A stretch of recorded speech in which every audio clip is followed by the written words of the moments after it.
Hello, folks. Welcome to the Open Day for Staffs Uni. Obviously, a video recording of the Open Day. This is for the BA Games Art, and you're probably wondering who are these three lovely faces you've got on the right of the PowerPoint here. We can go through each one of us and just have a quick introduction before we get started, can't we, folks? So, my name is Elliot McSherry. I am the BA Games Art course leader, so I'm going to be your main point of call if you were to come onto the course. And below me, we've got Dave. So, Dave, you want to have a... I'm Dave Edwards. I am the course director for Game Art and Concepts. So I sit above Elliot and work with Anthony, who's in charge of the concept art course. Make sure that you have a great experience and that things are going really well for you. So yeah, that's my role. And finally, Gaz. Yeah, me. Cheers, Dave. I am the course leader for Games Art with Foundation. So my name's Gareth as well, in case I missed that. And if you come onto the course at a foundation level, you'll be answering to me as you go through the years. Cool. And we've got this pretty cool vertical setup. So, you know, it looks like I'm looking down at Gaz and you're looking up at me at various... It kind of feels strange. But certainly, let's get back on topic. So you've got two course leaders here. You've got your foundation course leader, your BA Games Art course leader, and your Games Art and Concept Art director. So between the three of us, we'll hopefully give you some really solid information regarding the course. Well, with that being said, at the end of the day, what is it we want to do here on the BA Games Art? Well, we want to make these kind of beautiful, believable video game worlds, whether you're doing characters, vehicles, environments. You play a game, you see stuff in it, you're like, oh, I wonder how they made that, or I wonder how they did this, or you're thinking, you know, I really want to be one of the people that really kind of adds to that. Then you are looking at a sort of games art course set up to learn those skills. And there are a few things that go into these games that we kind of have specifically built on our course. I'd say we have quite a unique course in the grand scheme of things, and you'll certainly see that once we get into our module options and our pathway systems. But what you're seeing on screen right now is actually an example of an environment made by one of our former students who is now in a job. So this would be sort of an environment in a world. An environment is one of the pathways you can go through on the course, as well as characters and vehicles and all that sort of stuff. But we'll explain that as we go along. But yeah, at the end of the day, we want to make these worlds that go into games, and we want to know how you do that, how to technically do it, and how to artistically do it as well. The artistic fundamentals that sort of go into that sort of area, I would say. Now, because we have got the games and concept director here, I wonder, Dave, if you could tell us a little bit about the difference between what concept art is and what games art is.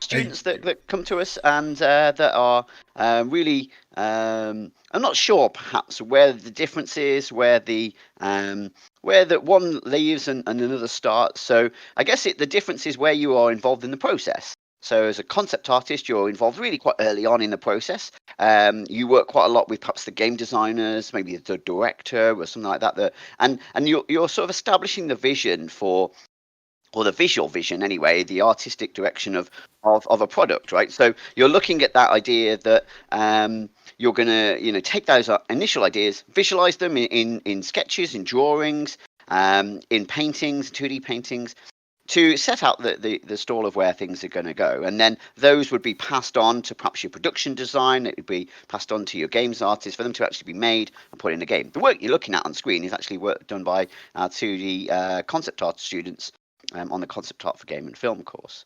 Alternatively, games art, if we jump onto the next slide, is the work that you would do on the games art course, on this course. And that's much more based in production stages of games. So where you're actually involved in production, again, you're still working with the designers and the creative director and things like that. Reporting to your senior artists and your lead artists and things like that. But making those characters and working perhaps with the animation team to ensure that they articulate well, working with the design team and the level designers to make sure that your environment is playable and fun and exciting. It leads the player to where they want to go.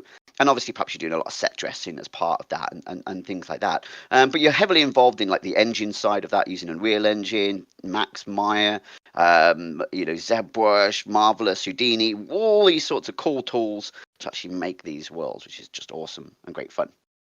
Cool, yeah. And again, some more examples of a lot of environment stuff, and different types of environments as well. So it's not just one type of environment, and different types of characters that you get in games. So making stuff for World of Warcraft versus making stuff for Gears of War and all that sort of stuff that takes into consideration. But no, that's definitely a very good split there between the sort of two disciplines that do work very, very close in hand with one another to visualize these sort of game worlds and visual worlds. So what is our course ethos? What is it we want to really achieve on the course? So we want to make sure we're applying the fundamentals of art and design. So not just the making of the 3D stuff, not just 3D modeling, not just texturing, but what is the art direction, I guess you could say? What is the art direction that goes into your work and what goes into a game? Often that bigger picture. So, stuff like drawing from life, photography, composition, the things that you build up as a base, and that we kind of build up as a base on the first year that really comes first in the process. The second thing that comes after that is actually the modeling and the texturing, but it's all built on that base of being an artist and having those fundamentals in not only art, but also in design.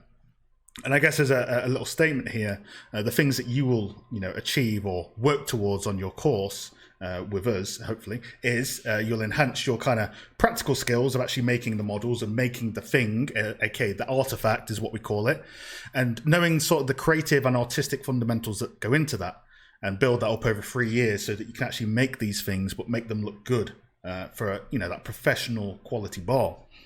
Get cutting edge knowledge of game engines and software packages. So we'll go into the software we use in a later slide, but using like a real-time game engine and using the latest software to build stuff not only that looks good, but you can build very fast as well, not spending months and months on one single thing, and actually working fast as you go along. And the thing that I really like talking about a lot on our course that makes us quite special and unique is the pathways. So we have a bit of a pathway system that we'll go into, which is, I always say it's a bit like an RPG system. You can be a tank, a mage, or a ranged DPS. In this one, you can go through, environments, characters, and hard surface. And each one of those has a lot of mini jobs within it that you can go into in the industry. So I really like talking about that part of our course. I think it's super, super unique. And most of all, working in a team. At the end of the day, the industry you're trying to go into is a team-based industry, and we have 2 modules. One that they're pretty much linked together. You do them in the second year and the third year, where you're working in teams to basically make a video game prototype, and working with people from the BA Games Design course and stuff like that. So that's going to really train your soft skills of becoming a good team player. At the end of the day, we want to make you an expert in your field. And what does that mean for you? It means professional quality work. So you come out of graduation and you have the skills really to proceed into getting paid to do some type of 3D art for a living. And that's the goal at the end of the day. We provide you with the knowledge. You kind of walk through that door, you walk along that path of knowledge, and you if you put the time in, you can create this kind of professional body of work that can get you a job. But certainly, is there anything you two would like to add, Dave and Gaz, to kind of what we are about, our ethos and anything like that?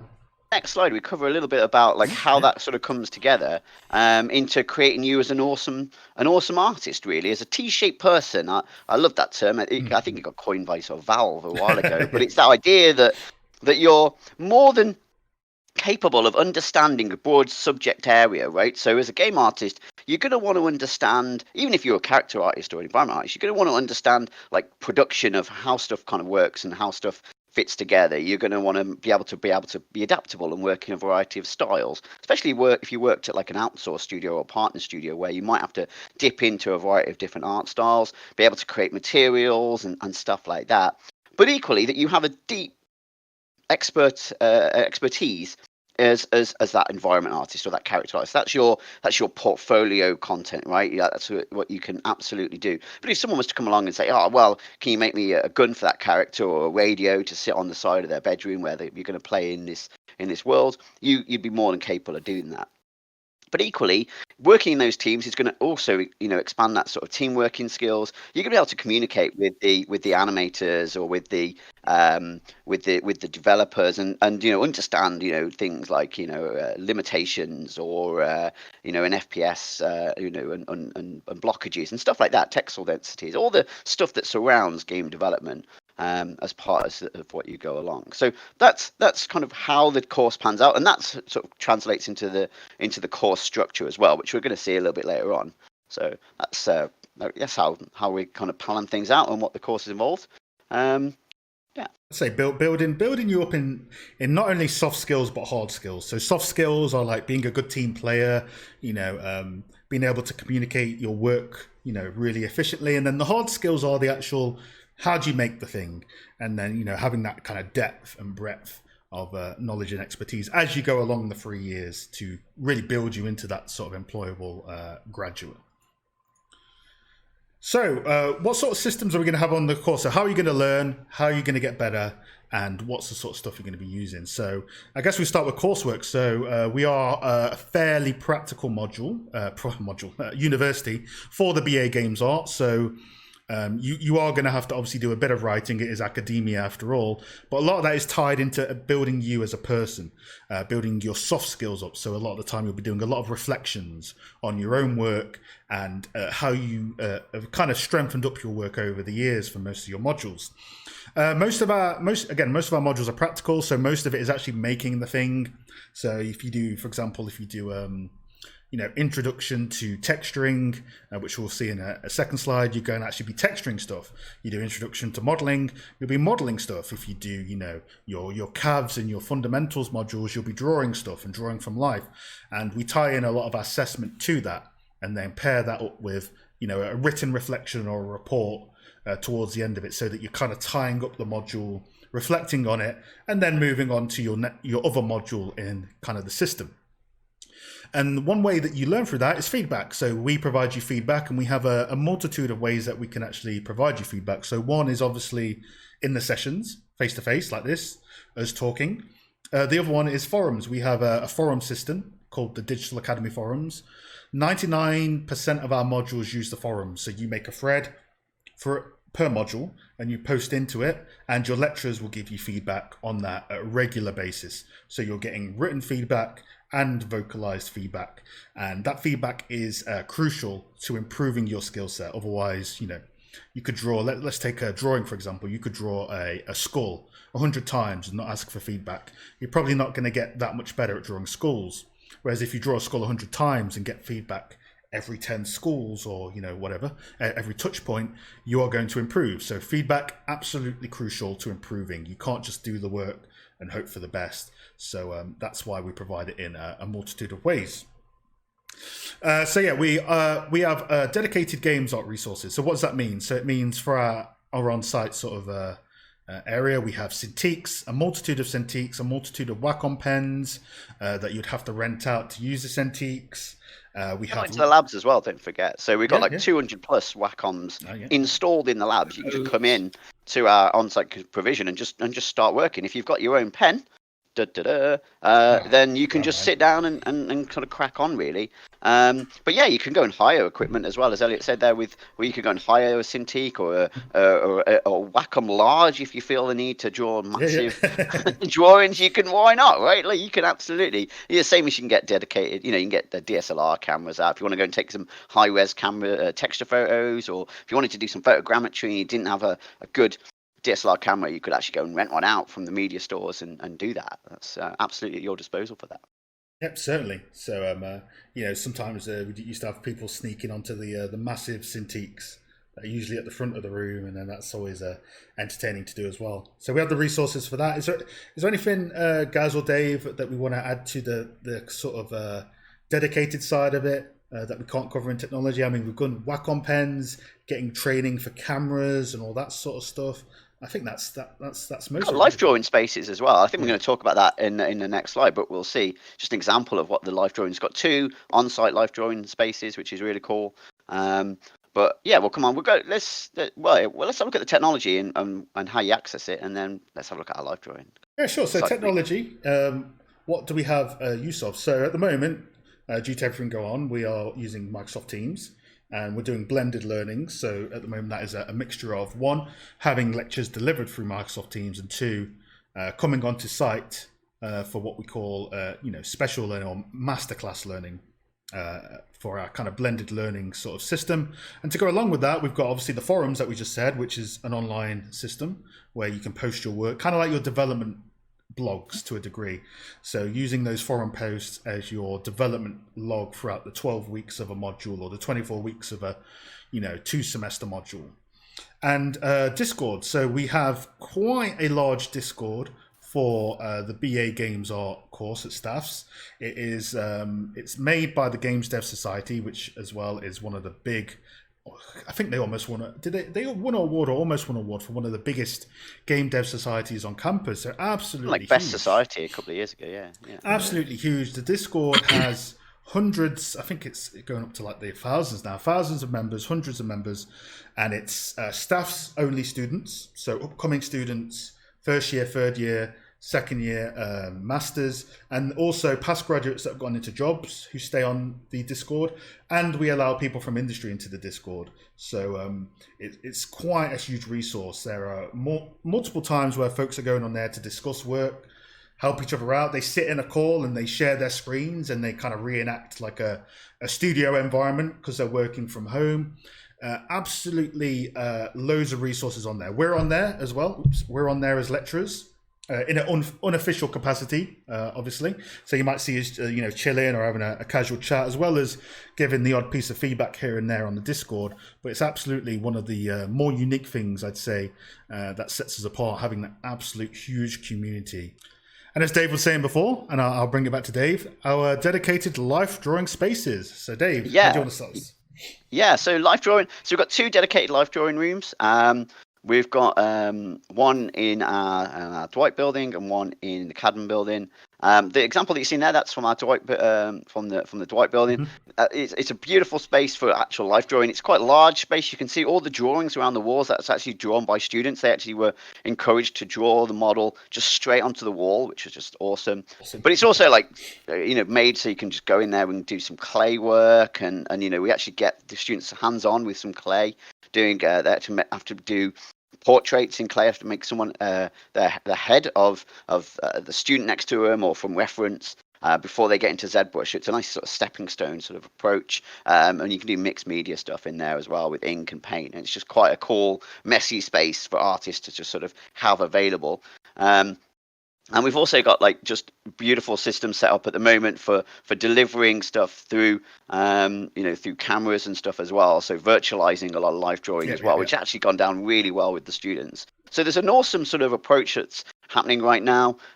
We are running on-site live drawing classes. So there's still that, as Elliot was saying, that blended approach to learning is working really well. Our master classes that are happening on site, they still use Teams, right? Teams isn't just going to be like an on-site sort of stuff. It's been able to still do this. It might be socially distanced. It might be spread apart. We don't know what the future is going to be, but we know that life drawing is a big part of what we do on the Games Art and on the Concept Art course. So, and it's not about being a fantastic artist. One thing I will say, some students on Games Art do get worried about life drawing and their ability to traditional draw. It's not about that. It's not about being brilliant. We're going to leave concept artists and even illustrators to that, right? But it is about, can you look at a surface and understand how light interacts with it? Can you understand, I'm sat here now and I've got 3 or 4 different types of black plastic on stuff, and I need to be able to recreate that if I'm going to make game assets. Yeah. And if you can develop what we call the good eye for that detail, for that shape and form, for understanding the human body and its anatomy, you are going to be much better character artist. You're going to be much better environment artist, prop artist, because you're going to be able to see things as they are, not how perhaps your brain might think they are. And it's absolutely and the students that come through this now, it's absolutely impacting their work brilliantly. So the character stuff's awesome. I think that ties into that thing we were saying earlier about a fundamental skill set, that really supports the modeling, texturing, and all that sort of stuff you're going to do. You're not going to go into a job and you're going to be purely trained in just doing brick buildings, right? Going to be asked to do all types of different buildings and different architectures. And the thing that really carries you over is the fundamental skill of not only making the thing, but also having the fundamental eye, the artistic eye that you develop over time to be able to make beautiful images, essentially. paint applied to brick? How's that moss growing? How's where's the damage from that water drip gone? Storytelling behind it. Yeah, absolutely. Yeah, absolutely awesome spaces and relevant for absolutely everybody. It's not just a character art thing, every discipline in 3D. Look at that. And the software. So you might be interested in some of the nitty-gritty info, the software that we're using. So this will be over the 3 years. So over the 3 years, you're going to be using a lot of different software. So for your like 3D modeling, you're going to be, most of the course is based on 3ds Max. However, there may be modules later on, mainly in the 3rd year, when you've built up a lot of 3D skill, where the lecturer might use Maya instead, but you've built up so much fundamental skill by then that it doesn't matter per se. We've got, let's see, what have we got here? So we've got the Quixel suite, Juiciness, Substance, of course, Substance Painter, Designer, Alchemist, can't really get by without them. ZBrush for all your sculpting needs. Our main game engine of choice is pretty much in all modules really, isn't it? Unreal Engine. So Unreal Engine, after 3 years, you should be pretty good at putting stuff into Unreal Engine, is what I'd say. And events. So lots of events. So Dave, you do a lot of the Yuki stuff. So do you want to have a chat about Yuki? Yeah, so Yuki is the trade body for the games industry. They work across a lot of interactive media as well as representing things like TV companies and a few other things. So they're awesome sort of trade body to be involved with, because companies are sort of who represent them. They reach out to them. They send them internships. The Yuki sort of send that directly to our students. So our students are Yuki members, right? So you're in the games industry when you start the course. You are a member of the games industry. And Yuki, they host student games jams, they host student conferences. We host them on site at the university. And although next week, it's a couple of weeks' time, there's going to be a virtual conference, but it's, we've had it on site for 4 or 5 years. With 300-400 people, we had 20 speakers. There's loads of benefits. I mean, they're kind of all listed there, like where you're getting direct newsletters, right, from the industry. So when there's internships available, or when there's like events like Gamescom and Yuki take out a stand out to Gamescom, that you can apply to be part of that and meet people. And I know a lot of people from the uni that have gone out and been part of like the Yuki Gamescom stand, like a trade body stand, which sounds like not something you would have come to uni to do, but it's a great experience. And Nick that did that, like it really sort of raised his kind of profile, and he kind of got known by a lot of people. And so those are cool opportunities. They're not for everyone, but it's just a thing that you can do. And the same with the games jams as well. It just gives you a great opportunity to tackle something as part of a team, and it's widely supported by a lot of industry folks like Epic and Hi-Rez and a few others as well. Which is absolutely. Really cool. We've even had students that have graduated, got into a job, come back a few years later and give a Yuki talk. Yeah, so I mean, on the next slide, there's some great pictures of that sort of like stuff happening, right? Again, when we were all on campus, like this is the kind of thing we were doing, right? And you could see the sponsors of the games industry recognizing what we're doing. On-site CV workshop. The picture at the top there was from a massive networking event that was hosted by Flix Interactive. So what happened there was they paid for food and drink for students, and I think it ended up being something like 200 people just just chatting and talking, and all the speakers from the conference turned up to that as well. So it's a great opportunity to just sort of go up to someone afterwards and be like, hey, you talked about foliage in Forza, like let's have a chat about that game and how you did it. I'm an artist. And just great opportunities that we're just proud to be able to share with our students.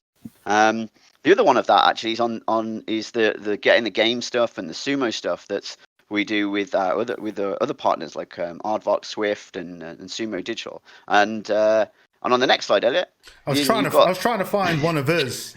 I was trying to find one of us in here, but I don't think none of us are on here.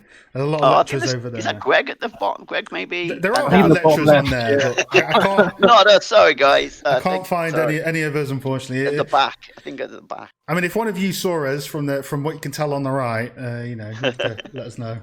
But yeah, there you go, Dave.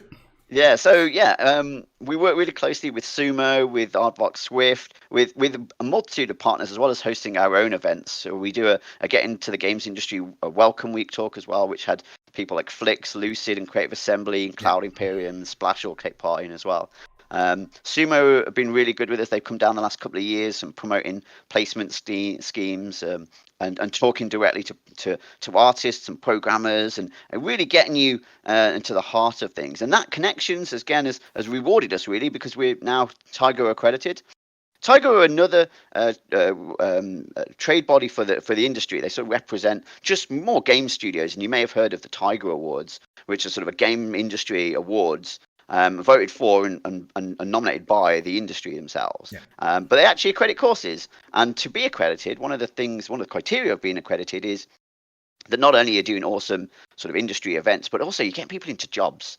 So you have to have a good employment into jobs, and putting people, not just having graduates that have just any old job, but games jobs, and we did that, and that's why we were accredited, which is just super cool, and just gives us a bit of game industry recognition for the stuff that we've been up to, which is just fantastic. So that's a great kind of accreditation, a tick box that the industry knows, and we had to present to Tiger, who, that panel wasn't other academics, it was people from the games industry on that panel, along with Richard Wilson and a couple of the other Tiger members. So, and the fact that they're saying that we were doing the right thing and we were great was fantastic. So, yeah, you will absolutely have those connections created for you. Absolutely, and I look at these logos, and it's like we've had multiple students go into a lot of these. So, Flix Interactive, we've got loads of students in there. Frontier, loads.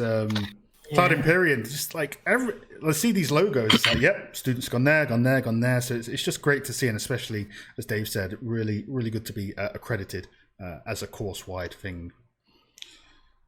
Oh God! Well, I wish I was here instead of you, Dave. But yeah, you guys went to New York, didn't you, Dave? How was that? We did, yeah. So back when we could all travel and we could all have a lot of fun, we were getting out the university. So not just that, learning doesn't happen just on campus and in rooms and in front of Wacom tablets. Although that's a really cool thing. It's getting out there and speaking to people. So we took I think there's about 15 or 20 games artists from across first and second and third year students went out to New York in 2018. We were scheduled to go in 2020. No, 2019 we went, and it was 2021 we were supposed to be going back.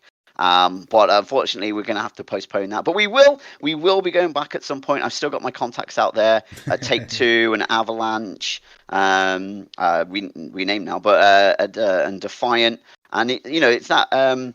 We who are now people can fly.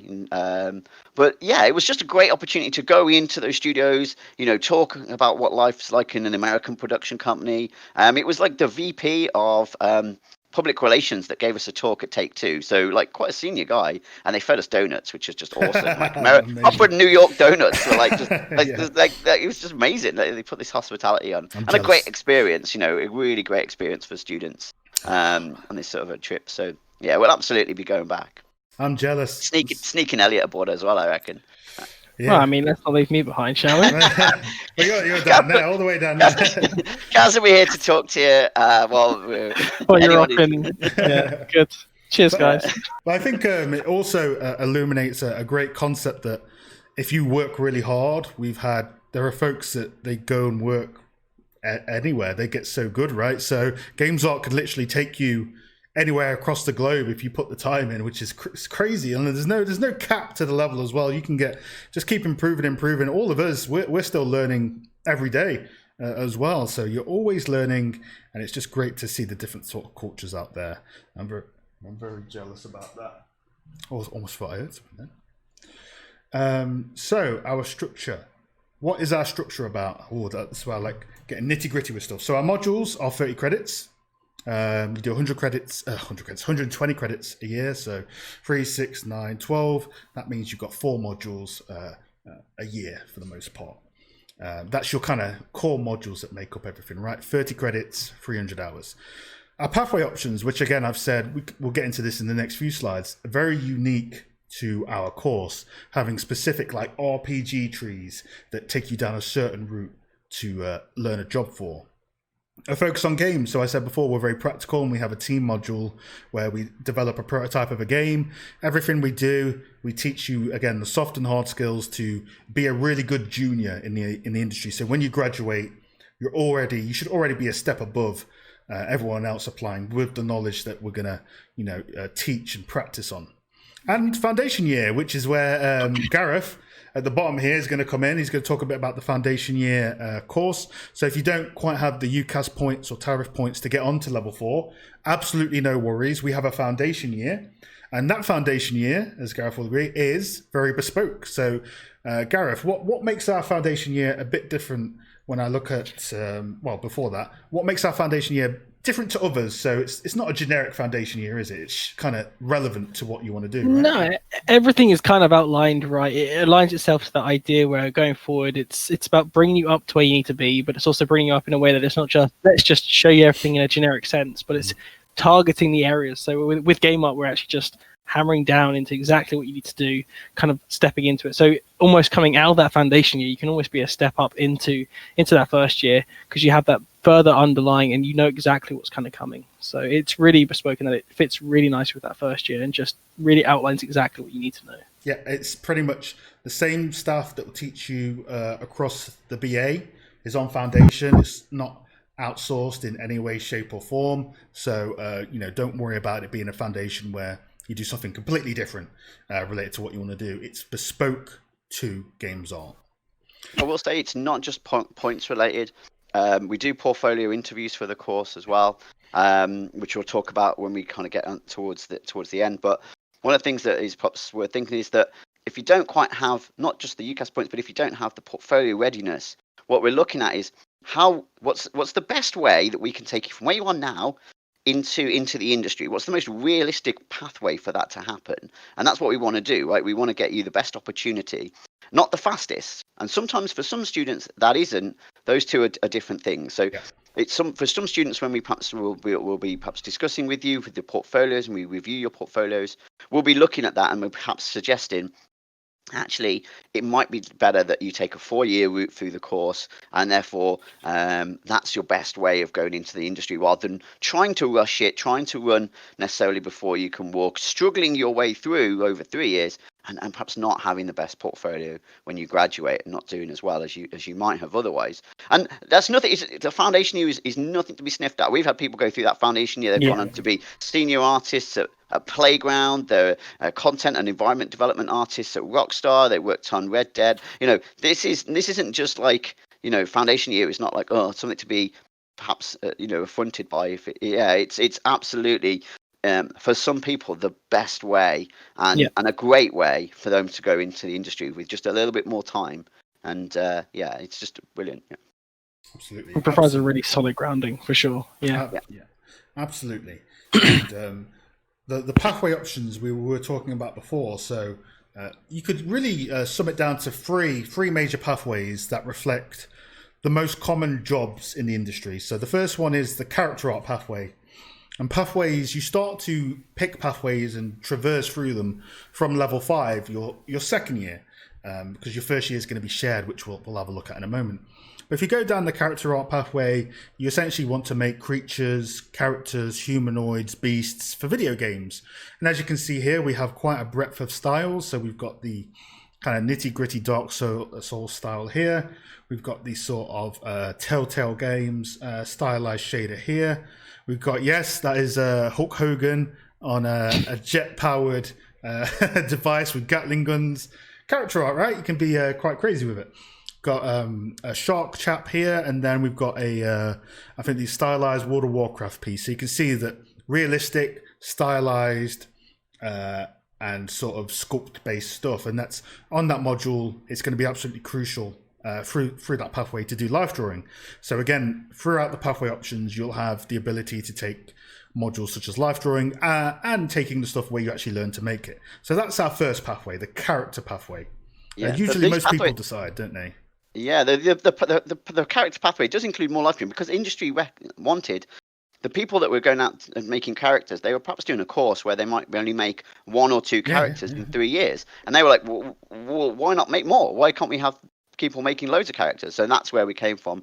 And again, that consultancy really said, they need to be doing more life drawing. Character artists, they like to see life drawing come with them as a portfolio as well when people are going for jobs. Not in every case, but in a good lot of cases, you'll see that as a desirable skill or a desirable option into interviews. So that's why we carry on doing that. And again, that's paid dividends with the qualities of characters now coming out of the final year. That is just massively increased. which is great. And all this is student work from our students, right? So it's just super cool stuff, fun stuff. Absolutely, and the room for kind of flexibility as well. So a common criticism is of kind of universities is that everyone does the same assignment. So everyone comes out with the same night. But if you look at our character art pathway here, we all different types of characters, different types of styles. So as we said before, practical based modules where you, within a certain framework, can control what you do to make the stuff that you want to make for your portfolio. To go along that is the environment art pathway. So everything to do with the game world. So the floors, the ceiling, the walls, the hills, the terrain, the corridors. We have a pathway for that, where you learn to not only create these worlds, but to create them in a way that they can run for games. Because at the end of the day, PlayStation hardware, Xbox hardware, whatever way you want to look at it, you still have to, you can't just throw everything at the game at once, right? You need to make it run on the hardware. So we teach you not only artistically how to achieve images like these, but how you can achieve on the back end technically to improve the overall visual quality of what you do. So modularity, tiling textures, trim sheets, textile density, texture memory considerations, all whilst learning to improve the bigger picture. There's art fundamentals we spoke about, composition, color, everything that kind of builds up your base for a good artistic eye. You will kind of learn that sort of stuff as well. And as you can see, a breadth of styles, sci-fi, fantasy, hyper-realistic, and then environments that are going into game environments for like your collaborative module and all of that sort of stuff. So that's our kind of environment pathway. And then the third pathway is the what we call the hard surface art pathway. So the hard surface is your kind of vehicles, weapons, spaceships. If you've ever played Wipeout or you've had a bit of a play of Star Citizen, all of that sort of stuff. So the complex mechanical parametric objects that make up complex props. And I believe, Gareth, you've done some hard surface stuff before in the past, haven't you? Is there anything you'd like to add? What kind of goes into the hard surface pathway that maybe the other two don't? I think like this one, right, it's really about having that extra technical knowledge and really understanding the subject you're working with. So like understanding what makes it work, why things work together. Obviously, when you're working with things like weapons and vehicles, it's really important that you can understand how these things kind of set up nicely. So I always find like with hard surface, you always have to have a slightly deeper understanding of the actual subject you're kind of trying to create. So for me, that's one of the big things with hard surface is having a further understanding of actually not just your field, but also those other areas you're working in. And also, it's also about having really clean information. Hard surface is a lot of man-made content, and it's about having stuff that looks really clean and knowing when to kind of push and pull things and actually being able to push something as far as it needs to and then pull it back where it might work better for a game. So that sort of thing becomes really important with hard surface stuff. Yeah, and I think that illustrates a good example of the individual that was responsible for this gun. He used to be in the RAF, absolutely loved weapons. You had replicas, did paintballing, airsoft, and usually the folks that make vehicles or guns, a lot of the time, the most successful ones, they know everything there is to know about vehicles and guns. Like I couldn't tell you what this does or what this does. I could probably make a gun, but I wouldn't have that deep understanding of what really goes into half of these things. Whereas, a hard surface artist, as Gareth said, you have a deep understanding and can do shots like this where you clearly break down these assets into their kind of peripheral versions. So if you really like guns, paintballing, sci-fi ships, spaceships, vehicles, this route is for you. And again, it reflects quite common jobs in the industry. I think with this one as well, it's a big play on materials as well. Yeah. So like absolutely having that material look like the metal or the plastic or the paint or the car paint maybe or whatever it might be, the chrome, like it has to replicate exactly because it stands out. Especially with weapons where they're so close to the camera in FPS games, there needs to be a good consistency. So that's absolutely getting up close and personal and looking at how scratches affect paint and where it flakes, where it's been dented, maybe the sort of effect that has. Is it painted metal or is it plastic or what is it? And absolutely being able to get in there and convey that really well. in the shaders in Unreal Engine or whatever engine you're using, but also in the actual color that's used, perhaps, or the information as the roughness, perhaps. Is absolutely so. Yeah. Absolutely. With that being said, for those that do wish to start on the foundation year, Gaz, would you like to have a chat of the module setup and the foundation setup that will lead people on to the first year? Yes, I mean, we have a very structured foundation year. So we've got 4 modules which you have to work through. And they go through all the entire year as you go through it. And the idea here is it's very much like bringing you into these pieces step by step and kind of cementing, like I said before, really ironing out a nice grounding to it. So you have things like visual art skills and language of art and design. And language of art and design is about really understanding some of those art directions, some of those core art theory ideas, and kind of cementing that stuff. Because like we've already said, like jumping into something without having an understanding for color work, how color works, for how value works, for how things work in an artistic kind of way, can be really dangerous. You can end up creating things that just look terrible because you have no idea how colors work together. You have no idea how the scene should be composed and that sort of thing. That's what that's sort of building up in you, and understanding art theory, understanding that side of it is going to be really important. And then that leads really nicely into the visual art skills side of it, which is kind of rounding it back from diving in with the 3D side of it and diving in with all that stuff. And it's actually going back and saying, all right, can you understand observational skills? Can you work on that sort of side of it? So doing things like life drawing and all those sort of things where it's actually really honing in on what you see and how you translate that from just visually seeing it into something actually like created in front of you. So that's that sort of like extra jump there. It's visual art skills. It's really about translating your observational skills into actual technical ability. From there, then you obviously have the 2 kind of bridges there, which actually bring it more into a digital space. So Photoshop for games and animation, and also introductory modeling and rendering are about bringing it into a digital space. So introductory modeling and rendering is about starting that process in 3D, starting that first stage into understanding how you go from something that is 2D into something which has that extra dimension, has that kind of extra level of understanding and kind of space to it. So you kind of build through that, and it's using, I believe it's still 3ds Max, going through that and understanding modeling as it stands there. So you kind of go through the processes of creating really strong silhouettes and really strong information in there at low poly, and then you go through kind of building stuff up, maybe in like a high poly capacity, kind of working with those more sort of realistic sort of setups we mentioned from the hard surface sort of stuff. So kind of understanding both sides of it. So you get a bit of game ready stuff and also a bit of stuff where it's about how do you recreate things and how do you actually build something that has a real world counterpart. And then Photoshop is taking that and doing things to do with like actually 2D bitmap creation. So actually creating textures and creating like UI assets and building that sort of stuff up and understanding a piece of kit like Photoshop to be able to manipulate and digitally kind of change images as and how you need them.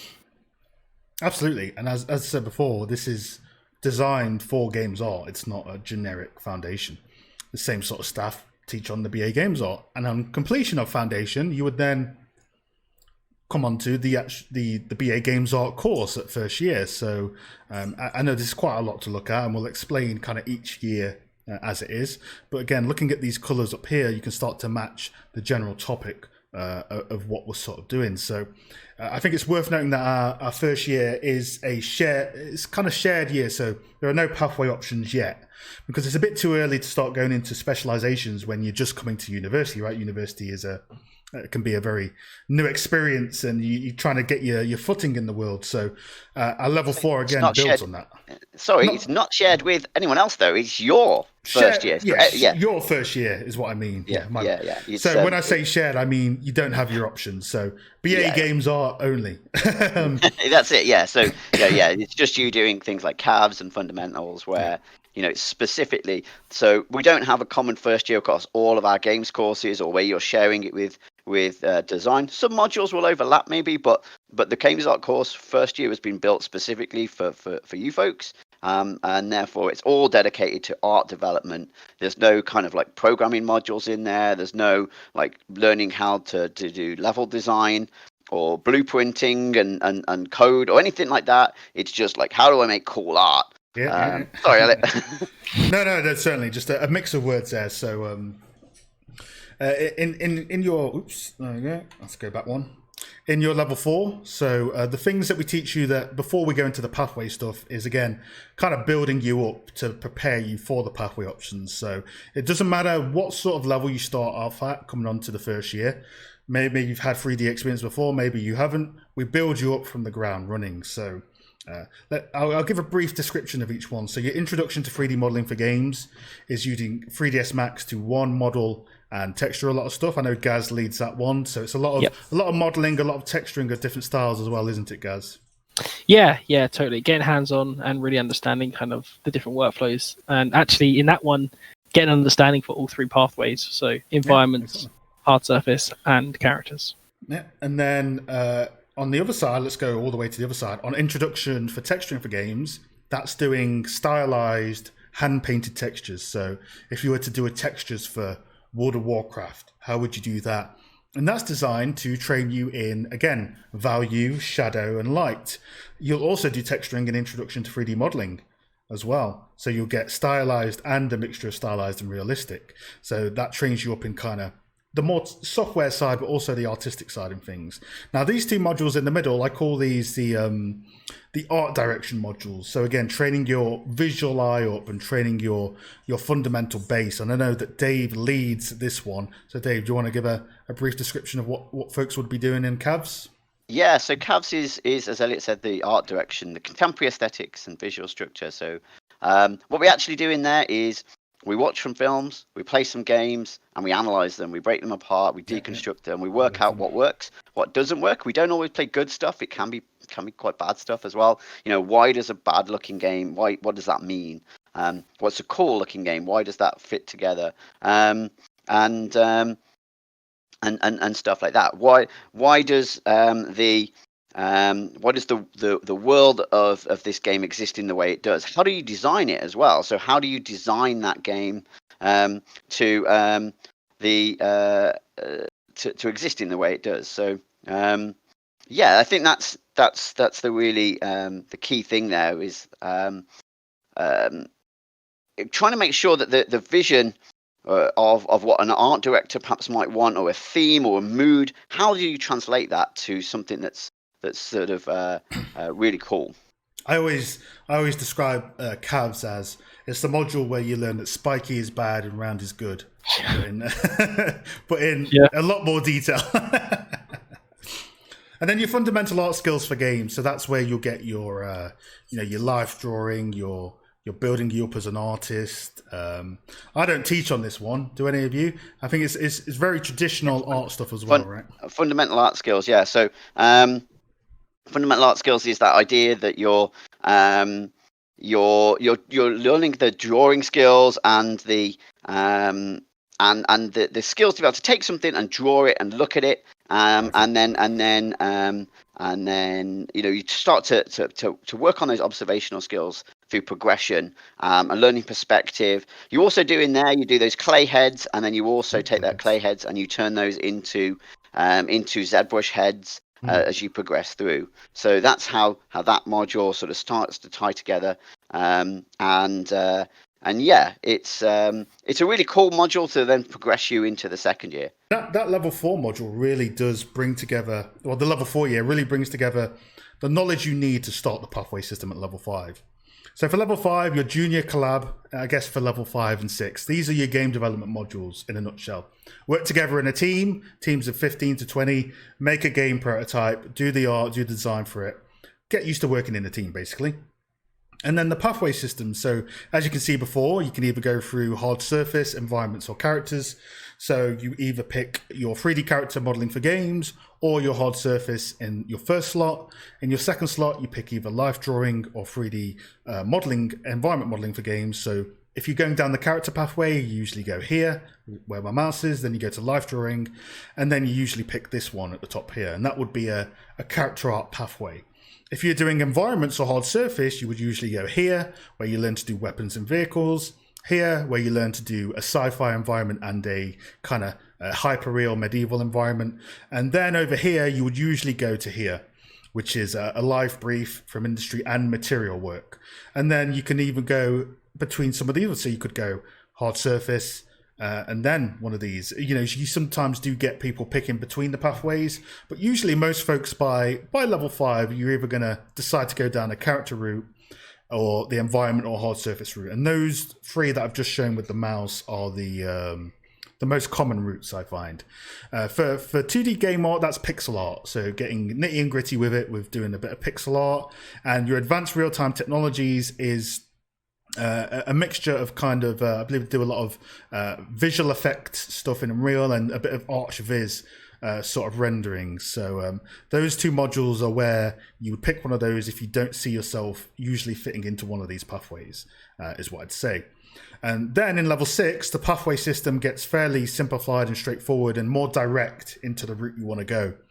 So you notice here that you have your collaborative again. This is a year later, so the same module, but you are now a senior, and the first years that were here are now your juniors. So you use the knowledge that you've built up previously to help guide them. Games Art Project, that's the big whammy. That's if you're coming out the year with a final project, that's the module you do there. We also bake in a lot of employability stuff. So if you're looking at this and saying, oh, there's no module on employability, that's because this is not only something where you go away and do a project, but you also have lectures once a week that teach you how to do CVs, portfolio, interviews, anything related to getting a job, as well as overall art direction topics, like how do we tell a story in a video game environment? What are some things we should look out for?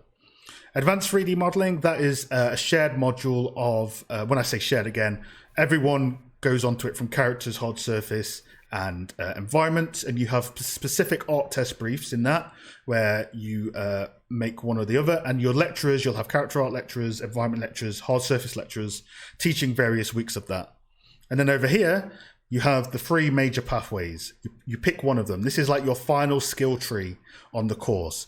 So mastering the artistry of game environments, that's your environment pathway that you prepared for in level 5 and now are going down in level 6. Advanced character and creature sculpting from the character art modules, that's where you make creatures and characters.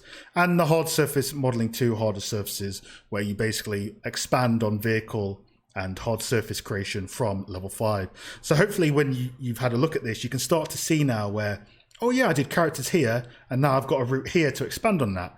Oh, I did vehicles here, I've got a route to expand on that, and vice versa. So that in a nutshell is where the pathway system really plays in on our course, starting from this level 5 system after getting fundamental training at level 4. A lot to take in, but the more you look at the image, the more you'll kind of get used to it, is what I'd say. Is there anything either of you would like to add to our kind of overall course setup or pathways that I might have missed? Really, the way I think, that you don't have to take one of these pathways as well. I would say, just to sort of, if you're out there and you're not sure, and you're not, you do want to do a bit of characters and environments. You kind of want to experience all the things that you can and don't want to be picking. Well, if you look at the grid, what you can do is you can pick the character module in that second column, and then you can pick the environment module in the third column. So you can do both, and you can still get maximum information if you like. And then you would, you would perhaps you would do 2 and 1. So you could do real-time characters as well, or so you've got 2 character modules and 1 environment, or you might do negotiated, where you're doing sort of a materials project and perhaps the live brief, our art tests as well. So then you've got 2 environment modules and 1 character. So you could still mix and match between the 2 if you really wanted to. So and I would recommend that for folks that aren't entirely sure where you want to go. And then in the final year, we would really recommend specializing. You can't try and do a bit of everything in that final year. You've really got to be picking out on one specialty that is your specialty, that deep expertise that we said, that T shape. What is that T? What is that absolutely that deep level of expertise?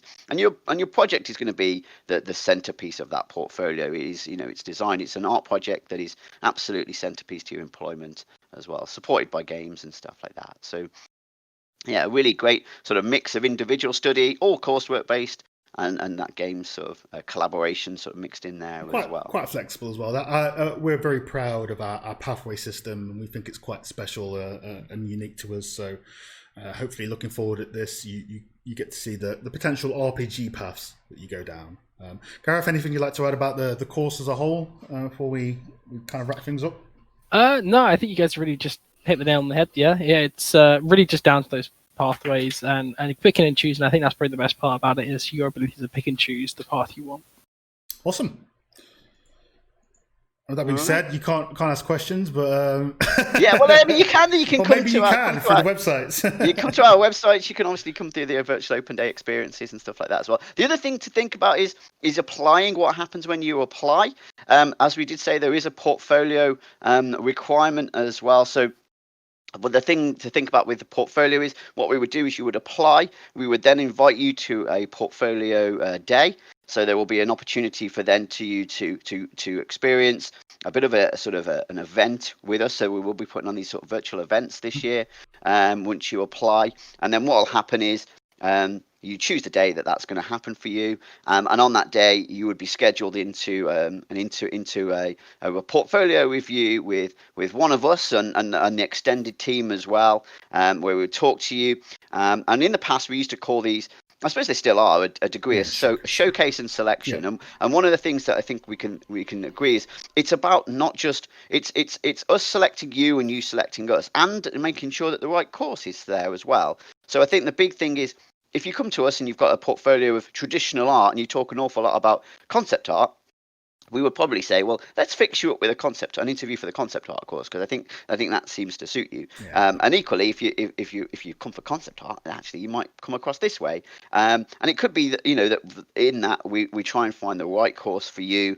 And again, we might suggest if it's a foundation route, and we might be looking at your background and things like that as well. And we do have a variety of people from a variety of courses. So what would I like to see in portfolios? And generally speaking, for games art, what we all like to see, anything you've been doing creatively in 2D and 3D. So we do get people that come from a traditional art background, maybe they're on an art foundation course at a college or something like that. Bring your sketchbooks, your work, good clean views that we can see of that, where we can actually go through and sort of see perhaps your design process, and we see sketches where you've been creative, where you've come up with those new, maybe it's graphic design, maybe it's fine art exhibitions, maybe it's whatever it might be. What we find is a lot of people that come from that are really creative, and we want to see that. We want to see how creative you've been. If you've come from something more digital, so maybe you've been doing a BTEC in a games course or a media course or something like that, bring your 3D work, bring your ArtStation portfolios or your websites or whatever it might be. Put your latest whips up there as well, and we'll talk to you about it. So if you've got, take screenshots of your Maya files, your Blender files. If you're new to 3D and you've just done a couple of tutorials in Blender, absolutely, we want to see that. If you've gone into Substance Painter, absolutely, we want to see that as well. So there isn't anything that's like, one size fits all. It wouldn't be right to say, that's not a representation of our students that are on the course. But because we can teach you software, and we also want to see that you're artistic as well. So usually the first year is, where people have come from a technical course, it might be just training up that artistic eye and that artistic vision. Where people have come from an artistic course, it might be just training up their technical skill set in 3D or in programs like Substance Painter and Photoshop and stuff like that. So absolutely, that's kind of what we'd like to see. So it's 112 points for the course, and then 48 points for the foundation year.